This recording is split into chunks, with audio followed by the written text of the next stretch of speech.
Hi, this is Brad Straley with JaxforLife. Today we have with us from the Diocesan Center of Human Life and Dignity Director May Oliver. May, thanks for being with us. Thanks for inviting me, Brad. It's a privilege. What does your position entail there? I'm the Director of Human Life and Dignity. It's a newly constructed position by the Bishop 2 years ago that encompasses a greater amount of life issues. So our office really addresses primarily abortion and the unborn, special needs, post-abortion healing, end of life, death penalty, human trafficking, and same-sex attraction. So there are a lot of different life issues under this umbrella. Yeah, you were right about that. Special needs, what does that include? Oh, I'm so glad you asked. Special needs is an area so deeply connected with the abortion issue now. If a family or a mother is given a prenatal diagnosis which indicates special needs or some issue with the pregnancy, by and large the medical community advocates for abortion. We have testimony after testimony where there are women who, their children may have Down syndrome or different genetic disorders, and they're asked if they want to schedule it, meaning an abortion. Beyond that, even as they go through their pregnancy, unless they really seek out a doctor that advocates for life, there is multiple times during that pregnancy where they're asked, do you want to now? Following that, even making a birth plan, how much intervention, how much assistance is given at the birth of this child. They really, really have to advocate. In fact, we have a webinar at the diocese that we've done, which is entitled Especially Needed, which has in it just the framework of the devaluation of all human life, especially those that have special needs.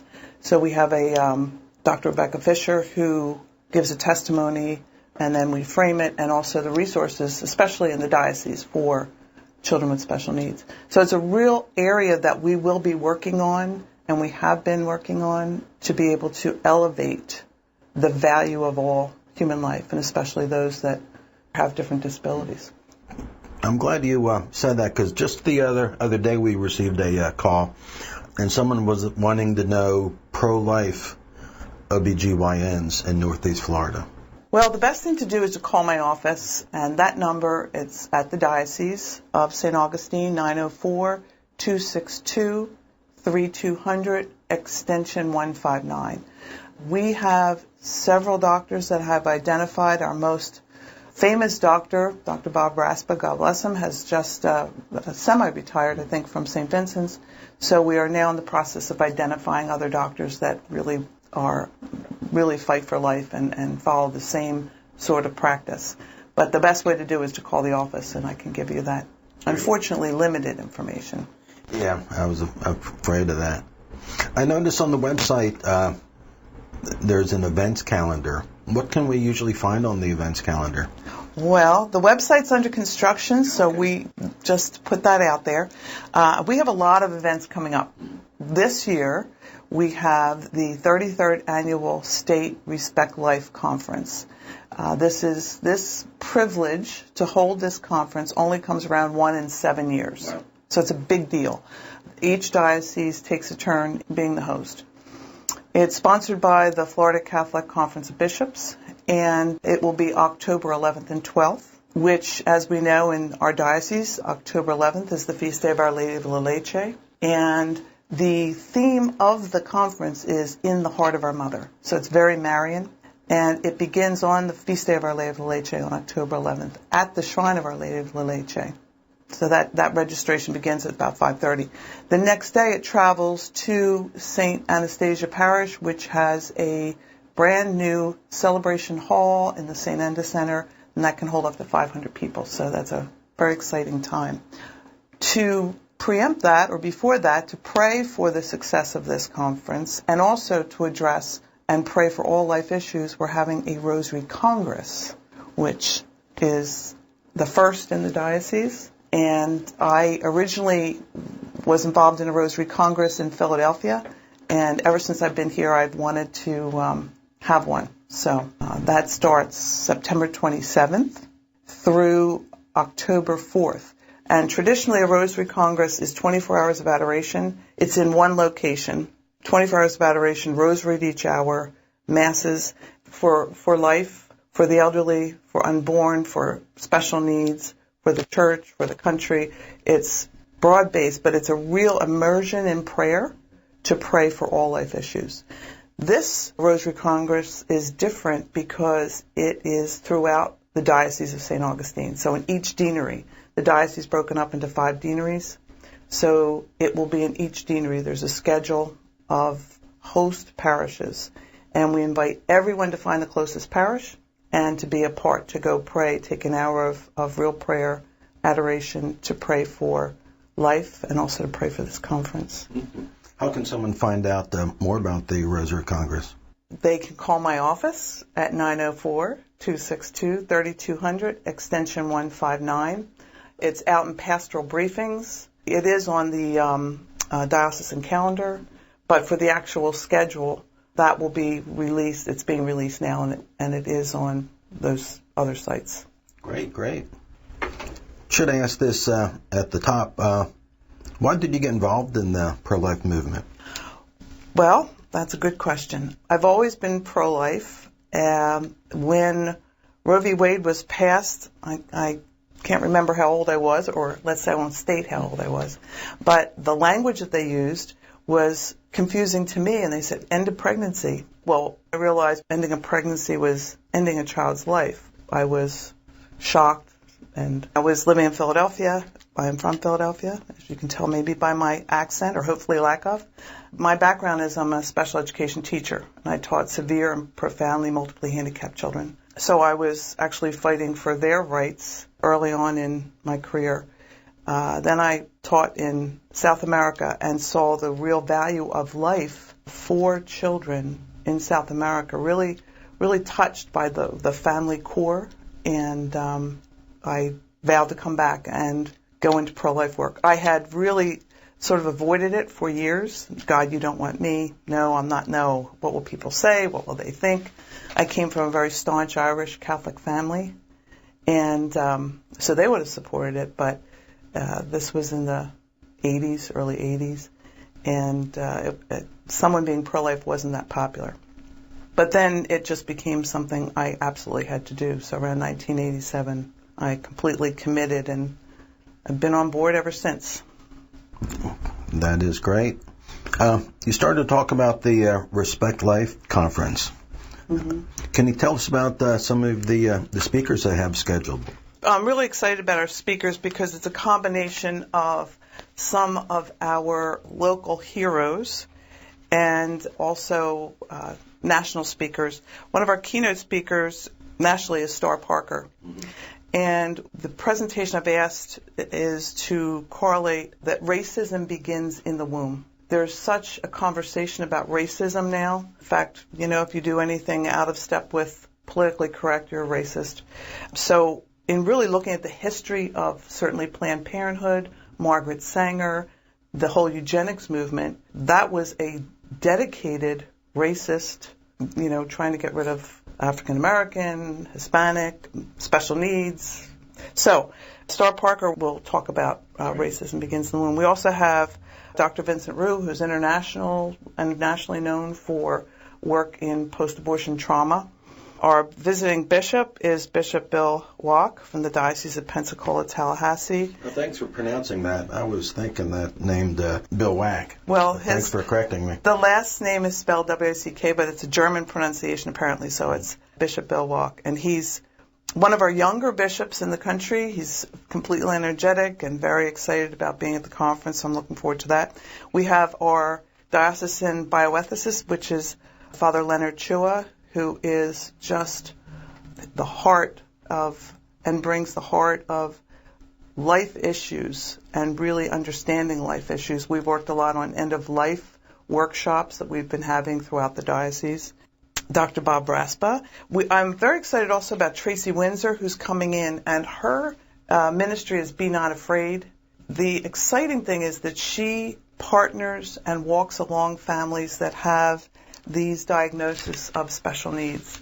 She helps them to navigate the medical community, supports them in prayer, emotionally, and following birth in looking at different programs and really finding the best medical or maybe perinatal hospice, just trying to really help them to navigate that. So interested in that. Our opening speaker is Dr. Mary Soha, who we just love her to pieces. She's so involved with the Florida Martyrs. We also have a youth track, and the youth track is dedicated to raising up and training pro-life leadership. So that is a whole additional track that we will have, and very excited about that. So it's going to be a busy time. That it is. We are speaking with May Oliver from Diocesan Center of Human Life and Dignity. We are going to take a quick break. Do not go anywhere. We will be right back.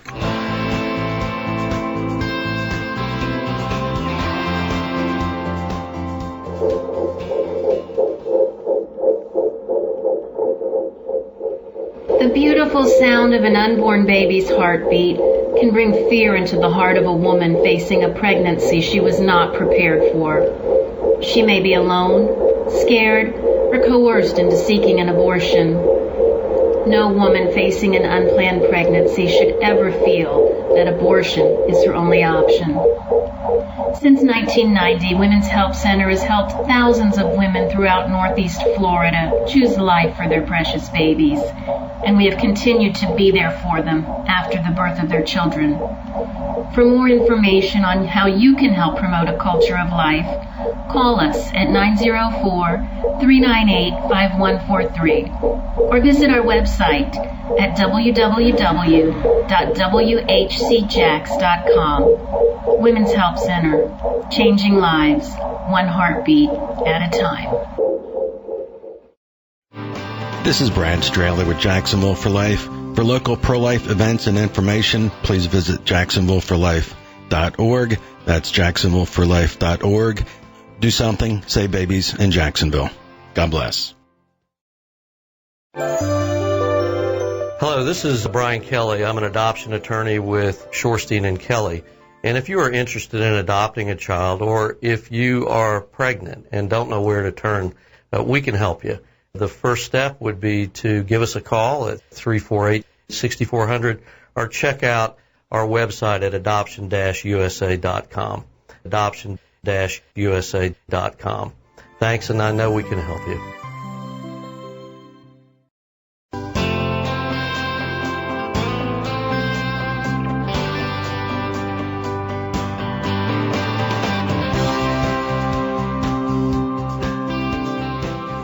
Hi, this is Brad Straley with Jacksonville for Life. We're speaking with May Oliver, Director, Diocesan Center of Human Life and Dignity.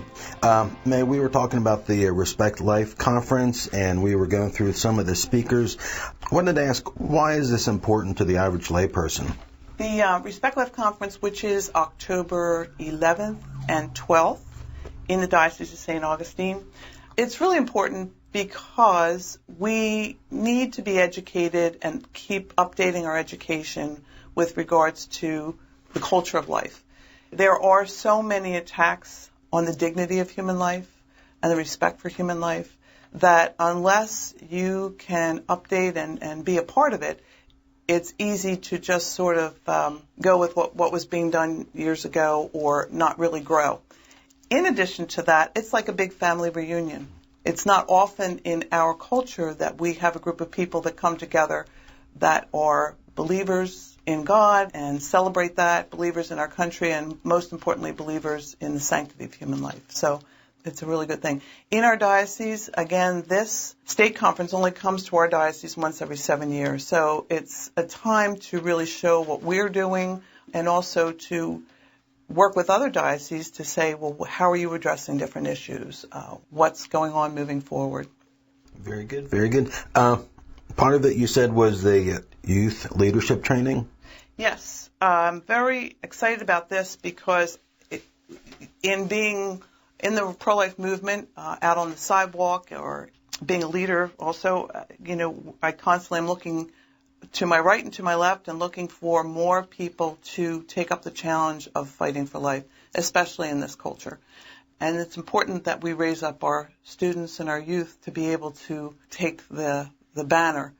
When I started working in pro-life work, they said, your generation will be the generation that ends abortion. And it's with a heavy heart that although we've made great strides, it's with a heavy heart that we haven't.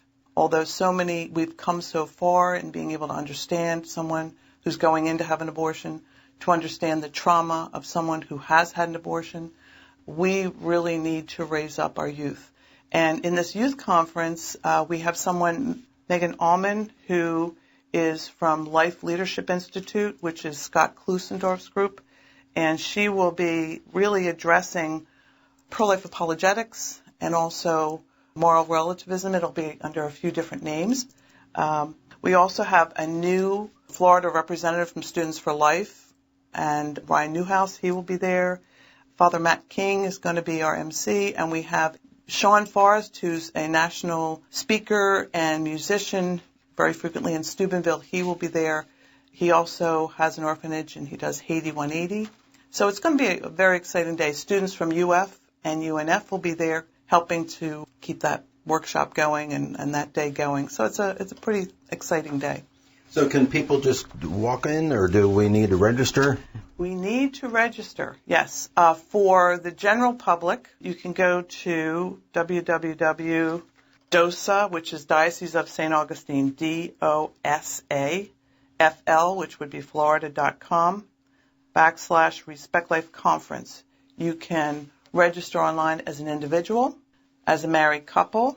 If you're coming for the day and not going to the final banquet, so there's all different possibilities. If you're youth and you register 10 or more, there's a discount per person. But you can call my office at 904-262-3200, extension 159, or go online at that website, which was dosafl.com /Respect Life Conference. And the deadline to register is? The deadline's September 20th, but we know our pro-life family, they're always a little bit late, so get it in early and often, and we will be thrilled to see your names.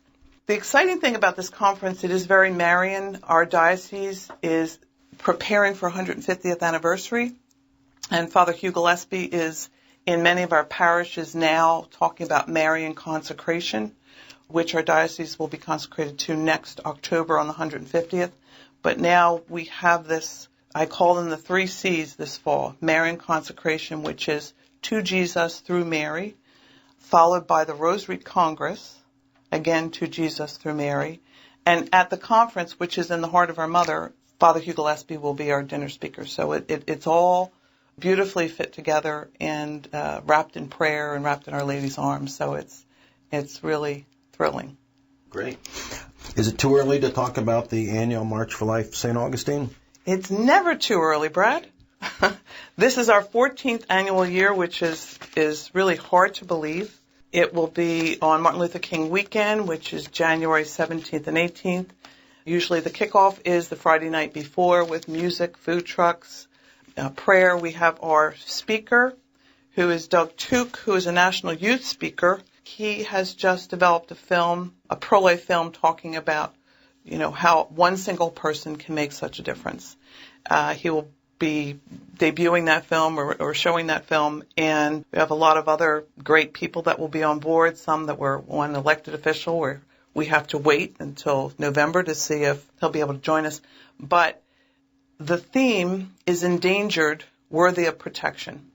And the pictures that follow the word endangered are the unborn, special needs, and elderly. So it really is a comprehensive look and a comprehensive theme to really target, these are all the people that are not deemed worthy at this point. So we really want to talk about their worthiness. There will be someone also who is special needs that we'll be addressing. So it will be the same as usual. We will have on Saturday morning, weather permitting, we'll have a Mass outside, which is hopefully the second time in 14 years. Last year it was a great crowd, but a Mass outside at 9 o'clock in the morning with the bishop and all, and followed by some speakers, then the march downtown to the plaza where Doug will be speaking. So it'll be a really exciting time. And the Knights of Columbus will cap it off with a spaghetti dinner to help us pay for everything, which is very important. That is good. We have a couple of minutes. I wanted to go back and talk about race, and I know that's going to be spoken of at the Respect Life conference. It seems to be a hot topic now because, it's, political season. It's running 24/7 now. We're talking about Margaret Sanger, and yeah, fine, that was 100 years ago, whatever. But what about the racism now? And we talk about the special needs children. But what about the racism we see now with the abortion industry? Well, we see the fulfillment of Margaret Sanger. We see the fulfillment of all eugenics movement, pretty much championed by the people that are screaming racism. The real descent of a culture into taking lives at every turn for their own reasons, it doesn't parallel with I think the innate desire for life to be whole and healthy and good. And those that are saying racism, many of them believe that they want a whole, healthy, good life for someone that may be denied a privilege because of their race. So in looking at the attack on life, we are trying to bring this across the board, that certainly the numbers of, say, African American children have the highest number of abortions every year, consistently. So when we are looking at race, we have to start at the beginning. It doesn't just happen out in the community or out in conversation. And I think the whole idea of race and racism is being reduced because it's just a talking point. I heard someone talk about economic racism and environmental racism, and so it's diluting the actuality of what racism is. I did want to bring up one point that is happening in Jacksonville or throughout the diocese. We've started an Adopt a Day program, which is a presence on the sidewalk at all the different abortion facilities, the 4 that are in Jacksonville. And we are really putting out a major call for people to get involved in the Adopt a Day program. It means just taking an hour once a month, once a week, twice a month. We are trying to raise the numbers, having a presence on the sidewalk to offer help, to pray for, to, assist people, because many people don't know that they have an alternative. Many people don't or aren't aware of what resources are available to them, especially people that have no association with who we are and what we're really about. We're really protecting the lives of the baby, but protecting the lives of the mother and that family first.